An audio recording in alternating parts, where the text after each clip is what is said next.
It's feared that dozens have been killed in month-long riots. Nala Ayed has been watching this story from London.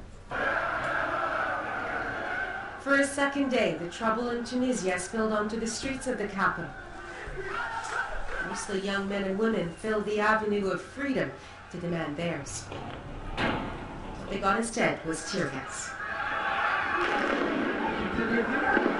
In a sense, they were lucky, because in a month of steadily growing unrest, many others were met with bullets. The resulting outrage prompted more protests, more arrests and beatings. We're a cultivated youth. We are artists, he says. Tunisian artists who have been beaten on the national stage. It is all about the youth, the largest generation of them ever, and arguably one of the most frustrated.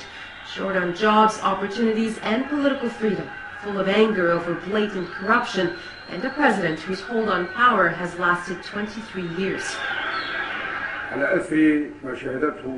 Initially, President Zain al-Abidine Ben Ali called them terrorists. But as international criticism mounted, he backtracked earlier this week, releasing many of them from prison and firing the interior minister.